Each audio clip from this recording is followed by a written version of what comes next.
ایک صحابی آئی نبی کی خدمت میں, تو نبی نے ان کو کھجور دی. وہ 2 بیٹیاں تھیں ان کی, ماں تھی بچوں کی. وہ انہوں نے کھجور کو 2 ٹکڑوں میں بانٹا, آدھا ایک بچی کو, آدھا دوسری بچی. تو آپ صلی اللہ علیہ وسلم اتنا خوش ہوئے, فرمایا منی بتولیا بہاتینی ابنتینی, جسے اللہ نے بیٹیوں کے ذریعے آزمائش میں ڈالا, فصبرا, اور اس نے صبر کیا, اور وہ اس امتحان میں پورا اترا. وہ پوری اتر رہی تھی نا, اب خود نہیں کھایا, کس کو دے رہی ہیں؟ بیٹیوں کو. تو آپ صلی اللہ علیہ وسلم فرمایا میں اس کے لیے کنہ لہو حرزم من النار, ایک حدیث میں آتا ہے وہ جہنم اور ماں باپ کے درمیان آڑ بن جائیں گی, اور ایک حدیث میں آپ نے فرمایا میں ان کے لیے جنت کی ضمانت لیتا ہوں. آج یہ بھی بہت بڑا گند ہماری سوسائٹی میں آ گیا ہے, بیٹی کی پیدائش میں منہ بنانا. میں پہلے ان باتوں پہ یقین نہیں کرتا تھا کہ مسلمان بھی ایسے ہو سکتے ہیں. ایک سڑا ہوا منہ چونکہ میں نے اپنی آنکھوں سے دیکھ چکا ہوں, اس کے بعد مجھے یقین ہوا کہ ہمارا معاشرہ ہو گیا گندا. 10-12 سال پرانی بات ہے, ہاسپٹل میں میرے ہاں ولادت ہونے والی تھی, تو میرے گھر والے تھے جو بھی ٹریٹمنٹ چل رہا تھا ان کا, تو ہاسپٹل تھا, ظاہر ہے وہ میٹرنیٹی ہوم تھا. تو اب کیا ہوا, ایک خاتون میں نے دیکھا سامنے بیٹھی ہوئی رو رہی ہیں, اور ان کا ایک بیٹا پینٹ شرٹ میں, یعنی نازم آباد ایک اچھا علاقہ سمجھا جاتا ہے کراچی کا, پڑھا لکھا علاقہ تھا وہ, تو وہ صاحب بیٹھے ہوئے ہیں اور یوں منہ کر کے نا بیٹھا ہوا ہے مستنڈا. تو وہ میں نے دیکھا کہ وہ خاتون کی آنکھوں میں آنسو, رو رہی ہیں, اور اتنے میں ایک وہ آئی, کوئی بیٹی ہوگی ان کی, کہہ رہی ہائے میرے تو بیٹے کا منہ ہی لٹک گیا بیچارہ, ہائے, اور خود بھی رو رہی ہیں. میں نے کہا شاید انتقال ہو گیا لگ رہا ہے ان کی بہو کا. کیا ہو گیا؟ میں نے کہا انتقال پہ ایسا دل سے ساس رو رہی ہے, بہرحال ساسیں روتی ہیں, ایسا نہیں ہے. تو بہرحال مجھے بڑا ترس آیا, میرا دل چاہ میں بھی روؤں کہ یار جوان بہو چلی گئی, کیونکہ شوہر سے تو لگ رہا ہے جوان بہو گئی بیچاری, یا بچہ مر گیا شاید, میرا خیال تھا بچہ مر گیا. پتہ چلا بیٹی پیدا ہوئی, نرس نے آ کے بتایا بیٹی. دل چاہ رہا تھا رکھ کے لگاؤ یہیں پہ چماٹے لمارو بے غیرتوں کے.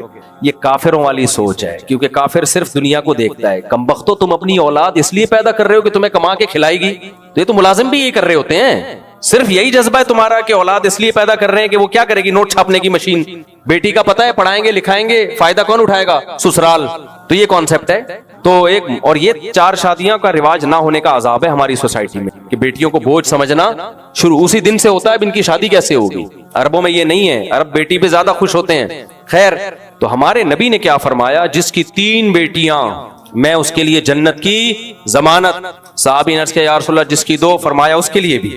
تو بھائی تمہیں تو جنت کی ضمانت مل رہی ہے, خدا کے بندو, بیٹے پالنے میں مسائل ہیں, مستنڈے نکلتے ہیں, وہ پڑھانا لکھانا, پتہ نہیں جاب ملے نہ ملے, چھٹا لگانے لگا پتہ چلا ہے. انسان کے بچے بیٹے اس زمانے میں بہت کم ہیں جو بڑھاپے میں باپ کا سہارا بنے, باپ کو یاد رکھیں, ماں کو یاد رکھیں. اکثر بیٹیاں یاد رکھتی ہیں, ہوتے ہیں نیک بھی ہوتے ہیں, ہمارے اپنے بچے بھی سن رہے ہیں, ایسا نہ ہو تو نیک بھی ہوتے ہیں الحمدللہ, لیکن مارکیٹ میں کیا چل رہے ہیں, شارٹ چل رہے ہیں. تو ضمانت کس پہ اللہ نے دے دی؟ بیٹی پالنے پہ. تو ہمارے ایک دوست ہیں, ان کی 9 بیٹیاں ہیں. میں جب یہاں آیا نا, جب امامت کے لیے 2006 میں, تو کمیٹی کے ممبر تھے, ملے, بتائے میری 9 بیٹیاں. میں نے کہا تو ویسے ہی گیا جنت میں. اب وہ کوئی بھی گناہ کر رہے ہوتے ہیں, میں نے کہا اس کو نہیں چھوڑو, 3 کو 3 سے ضرب دے دو. 3 بیٹیوں پہ ضمانت ہے, 3 کی ضمانت بھی کینسل ہو گئی اگر, کہ اللہ نے کہا نہیں یہ بہت بڑا بدماش تھا, 3 کی ضمانت کینسل, یہ اس کے جرم بہت زیادہ ہیں, تو اگلی 3 اور ہیں. تو اگر وہ 6 کی ضمانت کینسل ہو گئی کہ نہیں جی یہ اس سے بھی بڑا بدماش ہے, صحیح ہے, تو پھر اگلی 3 اور ہیں. یہ ایسا ہی ہے جیسے ہم کہیں سلیکشن نہ ہو رہی ہو, کسی گورنمنٹ کے ادارے میں ہماری سلیکشن نہ ہو رہی ہو, اہل نہیں ہے اس کے, تو سفارشیں کام آتی ہیں نا. تو ہم نے بھی ہمارے فلانے کے میرے ماموں ہیں, وہ بہت بڑے آفیسر ہیں, اس کا فون آ گیا, وہ کہے سر آپ ہمارے لیے قابل احترام ہے, لیکن یہ آدمی اس سیٹ کا اہل نہیں ہے. تو سر ٹھیک ہے آپ قابل قدر ہیں, لیکن تھوڑا سا تو نرمی آ جائے گی نا. اچانک اسی جیسی تگڑی ایک اور سفارش آ گئی.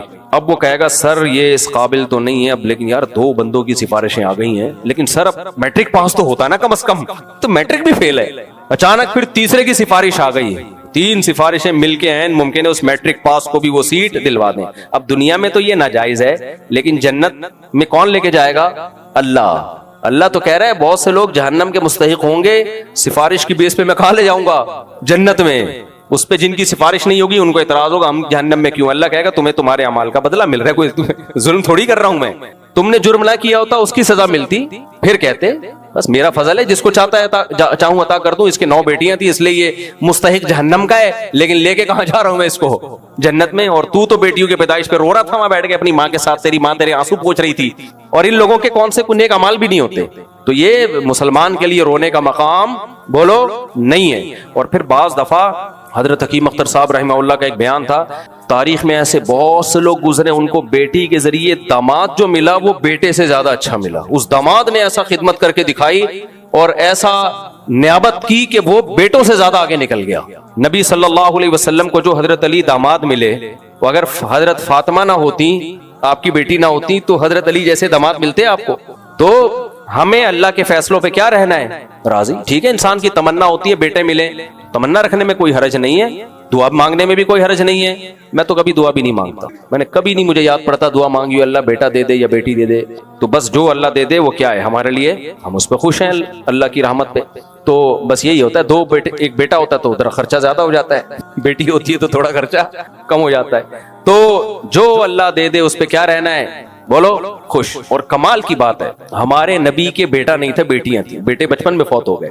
تو اس سے یہ بھی پتہ چلتا ہے کہ یہ کوئی فضیلت کی چیز نہیں ہے کہ آپ کے بیٹے زیادہ ہو رہے ہیں تو اللہ آپ سے خوش ہے. نیک لوگوں کے بعض دفعہ بیٹیاں زیادہ ہو جاتی ہیں، بعض دفعہ بیٹے زیادہ ہو جاتے ہیں. تو یہ تو آخرت میں پتہ چلے گا اللہ کس سے خوش ہے اور کس سے اللہ تعالیٰ ناراض. تو کافروں کے بھی بڑے بڑے بیٹے بہت ہوا کرتے ہیں، لائن لگتی تھی ان کی، اس پہ خوش ہوتے تھے ہمارے اتنے بیٹے، اور نبی کو تانے دیتے تھے کہ آپ کے بیٹا نہیں ہے تو آپ تو ابتر ہیں. تو اللہ نے کہا ابتر، ابتر کہتے ہیں جس کی آگے نسل ہی ختم ہو جائے. فرمایا ان کی نسلیں ختم ہونے والی ہیں. ابو جہل کو اب کوئی پوچھ رہا ہے، اگر ہوگا بھی نہیں ابو جہل کسی کے باپ دادا میں بتائے گا نہیں. اب آپ کسی سے پوچھیں آپ کیا ہو، کہہ گے بھائی حضرت علی کی اولاد میں ہوں، ماشاءاللہ ماشاءاللہ ویل ڈن. آپ کیا جی میں صدیقی ہوں، ابو بکر کی اولاد میں، ماشاءاللہ ماشاءاللہ. آپ کیا جی میں ابو جہل کی اولاد میں ہوں گے یقیناً، اب بھی ہیں، مسلمان ہو چکے ہیں، لیکن بتائیں گے نہیں وہ کہ میرا نسب کس سے جا کے ملتا ہے، ابو جہل سے. میں جلدی سے بیان کو سمیٹتا ہوں بھائی. تو اللہ نے قرآن میں فرمایا اے ایمان والو کل کے لیے دیکھو کیا کر رہے ہو. تو کل کے لیے ہمیں کیا کرنا ہے؟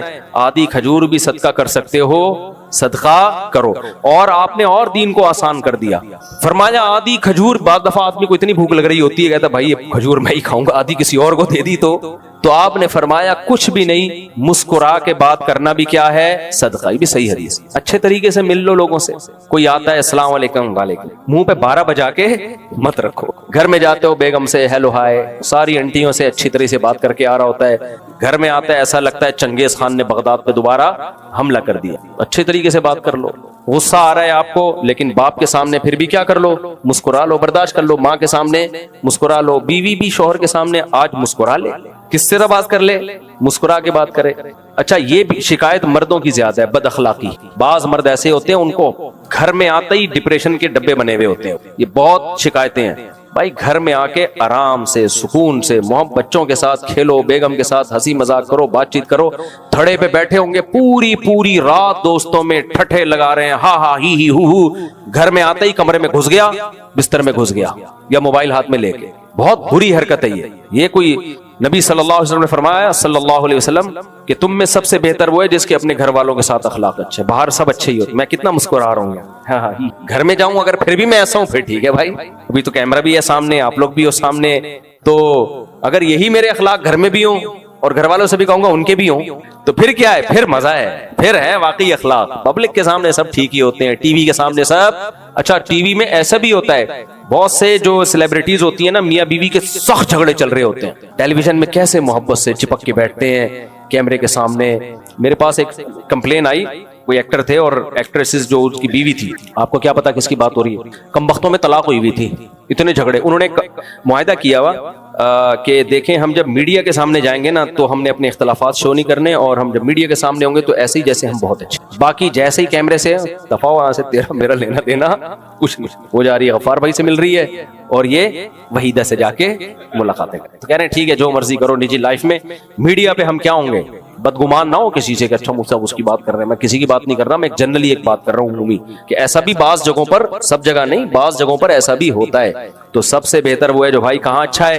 گھر میں اچھا ہے. گھر میں اچھا ہو تو ٹھیک ہے. گھر میں بدتمیز بعض اتنے سخت مزاج ہوتے ہیں کہ بچے چاہتے ہیں ابا گھر میں آئے ہی نہیں، باہر ہی رہے گھر سے، اور بیوی بھی چاہتی ہے یہ منع کے ابا گھر سے باہر ہی رہیں تو اچھا ہے. گھر میں آتے ہیں تو زلزلہ بھی ساتھ میں آ جاتا ہے. یعنی اچھا بعض لڑکوں کا دماغ ایسا ہوتا ہے، بیٹا ایسا ہے جب دماغ اس کا خراب ہے، جب گھر میں آئے گا گھر میں سب کو بڑا بھائی ہے وہ ٹینشن دے رہا ہے، جب بھی گھر میں آئے گا وہ چونکہ بڑا بھائی ہے تو پتہ نہیں وہ کیا سمجھتا ہے اپنے آپ. تو اخلاق مارکیٹ سے کیا ہو گئے ہیں؟ شارٹ. تو اس لیے نبی نے فرمایا بھائی تو کچھ نہیں کر سکتا نا، 5 روپے نہیں خرچ کرتے ہوئے تیری جان نکل رہی ہے، اتنا تو کر سکتا ہے بات کرتے ہوئے کیا کر لیا کر؟ مسکرا کے. تو یہ بھی کیا ہے؟ صدقہ. یہ بھی ایک نیکی ہے جو آخرت میں جمع ہو جائے گی, اللہ ضائع نہیں ہونے دے گا اس کو. حضرت ابو ہریرہ رضی اللہ تعالیٰ عنہ فرماتے ہیں, صحیح حدیث ہے کہ نبی صلی اللہ علیہ وسلم جب بھی مجھے نبی نے دیکھا ہے, جب بھی, کتنی دفعہ دیکھا ہوگا, سینکڑوں مرتبہ, فرمایا ایسا کبھی نہیں ہوا کہ مجھے دیکھے ہو اور مسکرائے نہ ہو, مجھے دیکھا ہو اور مسکرائے نہ ہو. حالانکہ کتنی باوقار شخصیت تھی ہمارے نبی صلی اللہ علیہ وسلم کی, آپ پر اللہ کا خوف کا کتنا غلبہ تھا, تو اس کے باوجود حضرت ابو ہریرہ کہتے ہیں, اور حضرت ابو ہریرہ کوئی سردار نہیں تھے قبیلے کے, کوئی بہت کوئی اپنے دور میں کوئی بڑے رئیس رہے ہوں, نارمل غریب صحابی تھے, لیکن فرماتے ہیں کبھی ایسا نہیں ہوا کہ نبی نے مجھے دیکھا ہو اور میری طرف دیکھ کے مسکرائے نہ ہو, ایسا کبھی بھی نہیں ہوا. تو یہ بھی ایک نیکی ہے جو ہمیں آگے بھیجنی ہے. وقت کافی زیادہ ہو گیا ہے, بس میں اب بند کرتا ہوں. تو دیکھو بھائی, لیلۃ القدر میں کیا کرنا ہے تو سمجھ میں آ گیا نا, یا نہیں آیا سمجھ میں؟ ایک بس آیت پڑھ لیتا ہوں, وہ بہت اہم ہے. اللہ تعالیٰ قرآن میں فرماتے ہیں, ضرب اللہ مثلا للذین آمنوا امرأۃ نوح وامرأۃ لوط. اللہ فرماتے ہیں ضرب اللہ للذین کفروا, اللہ کافروں کے لیے دو عورتوں کی مثال بیان کرتا ہے, خاص طور پر خواتین کے سننے کی. ایک نوح علیہ السلام کی بیوی اور ایک لوط علیہ السلام کی بیوی. اللہ کہتے ہیں کانتا تحت عبدین من عبادنا صالحین, یہ دونوں ہمارے نیک بندوں کی بیویاں تھیں. نوح علیہ السلام 950 سال تبلیغ کرنے والے, لوط علیہ السلام ابراہیم علیہ السلام کے بھانجے جنہیں اللہ نے قوم کی طرف بھیجا. فرمایا فخانتاہما, انہوں نے اپنے شوہر کی اطاعت دین کے معاملے میں نہیں کی. دونوں نیک شوہر, بیویاں کیا تھی دونوں کی؟ کافر. فلم یغنیا عنہما من اللہ شیئا, اتنے نیک شوہروں کی بیویاں ہو کے بھی جہنم کی آگ سے نہیں بچ سکتے, اتنی نیک شوہروں کی بیویاں ہو کے بھی. اور اللہ کہتا ہے, دوسری مثال اللہ ایمان والوں کے لیے دیتا ہے, وَضَرَبَ اللَّهُ مَثَلًا لِلَّذِينَ آمَنُوا امْرَأَتَ فِرْعَوْنَ. تیسری مثال اللہ نے فرعون کی بیوی, جنہیں حضرت آسیہ کہا جاتا ہے, اتنا ظالم ہو کے بھی اس کی بیوی کہاں جائے گی؟ جنت میں. عالی شان محل چھوڑا اس نے, اور فرعون کی طرف سے جو عیاشی سب پہ لات مار دی, شاہی خاندان میں رہ کے, عیش و عشرت میں رہ کے, ایسے اتنے بڑے بادشاہ کی بیوی ہو کے بادشاہ کے دین کو فالو نہیں کی. روایات میں آتا ہے بادشاہ نے کیا کیا, فرعون نے کیلوں پہ لٹایا. ایک تو عیش و عشرت والی زندگی تھی وہ بھی جا رہی ہے, اور سزا کیا مل رہی ہے؟ کیلوں پہ گاڑ کے ایسے لٹا دیا, اور ایسے شہید کیا ہے حضرت آسیہ کو. شہادت کے وقت کیا کہہ رہی ہے؟ رب ابن لی عندک بیتن فی الجنہ, اے اللہ مجھے یہ محل نہیں چاہیے, جو فرعون کا عالی شان محل ہے, یہ شاہی پروٹوکول ہے, یہ مجھے نہیں چاہیے, موت قبول ہے, تو میرے لیے جنت میں گھر بنا دے. تو میرے لیے کیا بنا دے؟ نہیں چاہیے دنیا کا گھر, کیونکہ مسافر خانہ ہے نا, آج نہیں تو کل یہاں سے جنازہ اٹھے گا. کیسا ظالم آدمی, اور کتنا پاورفل, اور کتنی عیاشی کرائی ہوگی اس نے اپنی زوجہ حضرت آسیہ کو, بادشاہ کی بیوی ہے نا, سب کچھ پہ لات مار دی. دعا کیا مانگ رہی ہے؟ اللہ سب قربان کر رہی ہوں, کس کے لیے؟ آخرت اور جنت کے لیے. تو جن کا جنت پر ایمان ہوتا ہے ان کا. آج ہماری خواتین سے شریعت کیا چاہتی ہے؟ پردہ کر لو, نماز قائم کر لو.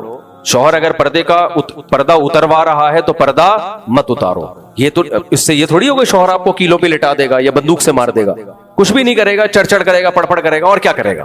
لیکن خواتین سسرال کے آگے ڈھیر ہو جاتی ہیں, میری ساس پردے کو پسند نہیں کرتی, چلو پردہ چھوڑ دیا. میرا شوہر پسند نہیں کرتا پردے کو, پردہ چھوڑ دیا. یہ نہیں ہوتا بھائی, آپ کو قربانی دینی پڑے گی, اور ہم سے اللہ بہت تھوڑی قربانی لے رہا ہے. حضرت آسیہ سے بہت بڑی قربانی لی اللہ تعالیٰ نے, لیکن اللہ کہتا ہے کہ کیسی ڈٹی رہی ہیں, قتل کر دیا اس نے, شہید کر دیا, کہا اللہ نہیں چاہیے دنیا, کہاں گھر چاہیے؟ جنت میں. دوسری مثال اللہ نے دی, وَمَرْيَمَ ابْنَتَ عِمْرَانَ الَّتِي أَحْسَنَتْ فَرْجَهَا. بس یہ آخری آیت قرآن رکھ دیں. وَمَرْيَمَ ابْنَتَ عِمْرَانَ الَّتِي أَحْسَنَتْ فَرْجَهَا. اللہ کہتے ہیں ہم ایمان والی عورتوں کے لیے ایک مثال حضرت مریم کی ہے, جنہوں نے اپنی پاک دامنی کی حفاظت کی. پاک دامنی کی حفاظت کیا مطلب؟ کبھی کسی غیر مرد کی طرف آپ کی توجہ نہیں گئی. اللہ کو عورت کی پاک دامنی پسند نہیں, بہت زیادہ پسند ہے. عورت اللہ کو کیسی پسند ہے؟ باپ کے گھر میں ہو, بھائیوں کے چھاؤں میں ہو, اور وہاں سے رخصت ہو کے شوہر کے پاس جائے, پھر شوہر سے محبت کرے, بس شوہر کے علاوہ کوئی مرد اس کی زندگی میں نہ ہو. آج سارے کلچر کی ایسی کی تیسی, بس ایجوکیشن ایجوکیشن ایجوکیشن. وہی بات بار بار لوٹاؤں گا, ایجوکیشن کے ہم خلاف نہیں ہیں. پردہ, عفت, پاک دامنی یہ پہلے ہے, ایجوکیشن بعد میں. اس کو فوکس کرو بھائی. پردہ کر کے بھی پڑھ سکتی ہے, نیک بن کے بھی پڑھ سکتی ہے, غیر مردوں سے تعلق قائم کیے بغیر بھی پڑھ سکتی ہے. تو یونیورسٹیوں کے عذاب سے بچاؤ اپنی بچیوں کو. اگر پڑھا رہے ہیں تو پھر نگرانی کرو بھائی, اور میں تو اب اس پہ آ گیا ہوں ہوم اسکولنگ کی طرف آؤ.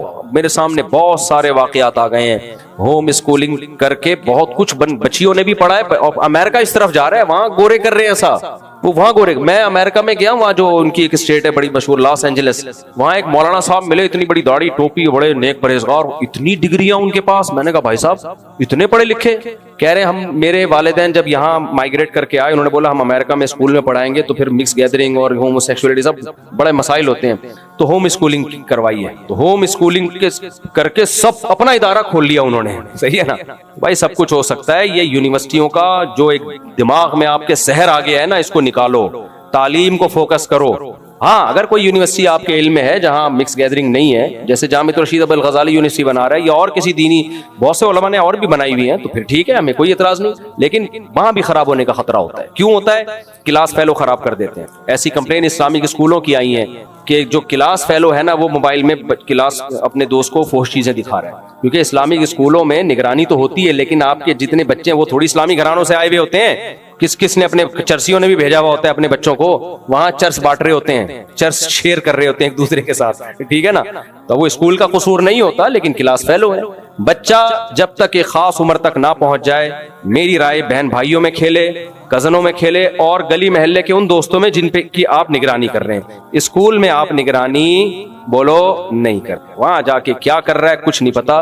تو مجبوری کے احکام الگ ہیں, لیکن فوکس کس کو کرو؟ Home schooling. اور اس کے لیے میں آپ کو ایک لنک دے دیتا ہوں. ڈاکٹر ذیشان صاحب ہیں جو القادر یونیورسٹی کے ڈین بھی تھے, اور اب تو وہ بھی تھے, سمجھ رہے ہیں نا, ہر چیز کیا ہو گئی ہے, اب تھے ہو گئی ہے. اور ادھر لمس یونیورسٹی کے لیکچرار بھی رہے ہیں, دین عالم بھی ہیں. کمال کی بات یہ, تو دین دنیا دونوں کا مجموعہ ہے. تو میں نے ان سے کہا تھا ہوم اسکولنگ کے لیے آپ اچھی طرح سے ورکشاپ کروائیں. وہ بہت زبردست ورکشاپ کرواتے ہیں, والدین کو گائیڈ کرتے ہیں کہ کیسے ہوم اسکولنگ ہو سکتی ہے. تو ان کے تجربے سے فائدہ اٹھانا چاہیے, لیکن وہ ٹائم ہی نہیں دے رہے. 2-3 دفعہ ٹائم دیا, پھر وہ کبھی وہ ہوتے ہیں تو میں سفر پہ نکل جاتا ہوں, کبھی میں یہاں ہوتا ہوں تو وہ سفر پہ گئے ہوئے ہوتے ہیں. بہرحال آپ ان سے بھی رابطہ کر سکتے ہیں اور لوگوں سے بھی. تو اپنے بچوں کو, یہ بھی جو اسکولوں والا ماحول ہے ہمارے دور کا نہیں ہے, اس دور میں اتنا خراب تھا, پتہ نہیں کیا ہو چکا ہوگا. تو اس لیے اپنے بچوں کو تباہ ہونے سے بچائیں, اور اگر بھیجنا ہے تو بہت زیادہ نگرانی کریں. اللہ تعالیٰ عمل کی توفیق عطا فرمائے. میرے بھائی اچھا کمال کی بات ہے, پاکستان بھی 27 رمضان کو جمعے کے دن بنا. 23واں روزہ کب ہے؟ تو کچھ تھوڑی سی پاکستان سے محبت کی باتیں بھی کر لیا کرو. اپنے سیاسی اختلافات ٹھیک ہے اپنی جگہ, ہمیں بھی ہیں, صرف آپ ہی کو نہیں ہیں. اسٹیبلشمنٹ سے بھی ہیں, فلاں سیاسی سے بھی ہیں, سب کو ہیں بھائی. کچھ ملک کے لیے منہ سے اچھے جملے بھی نکالنا سیکھو. ہم نے تو ملک کی تعریف کرنا, پازیٹیو چیزوں کو ہائی لائٹ کرنا بالکل چھوڑ دیا ہے. تو 27ویں رات میں جو لیلۃ القدر کی راتیں ہیں, ان میں ملک کے لیے بھی دعائیں مانگیں.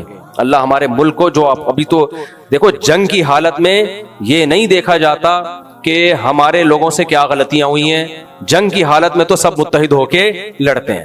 جب ایک گھر میں ہم رہتے ہیں, بڑے بھائی ایک دن چوری کرتے پکڑا گیا تھا, چھوٹا بھائی نے ایک دن یہ کر لیا تھا, آپ کی پینٹ اٹھا کے پہن کے چلا گیا, غصہ آ رہا ہے, شادی میں آپ نے جانا تھا, پینٹ کون لے گیا؟ وہ لے گیا. اب یہ مسئلے چل رہے ہیں, چور آیا تو سب مل کے پکڑیں گے نا اس کو. ایک پکڑ رہا ہے, دوسرا کہہ رہا ہے ابے تو خود چور ہے, اس دن میری پینٹ پہن کے گیا تھا. بیوی کہہ رہی ہے اپنے شوہر کو تم نے تو میرے ساتھ کبھی اچھا سلوک ہی نہیں کیا. تو ٹھیک ہے, پھر وہ ایک ایک کر کے سب کی جیبیں خالی کرے گا. تو اس وقت جو ہم بیرونی دہشت گردی جس کی وجہ سے قتل ہو رہے ہیں, مولانا نور رحمت صاحب کا قتل ہو گیا گلگت میں, اور جو مفتی منیر شاکر صاحب کا قتل ہو گیا, JUI کے 3-4 بڑے بڑے علماء شہید ہو چکے ہیں, اور بھی بہت لائن لگی ہوئی ہے شہادتوں کی, اور فوجی بھی شہید ہو رہے ہیں, بہت زیادہ شہادتیں ہو رہی ہیں جوانوں کی.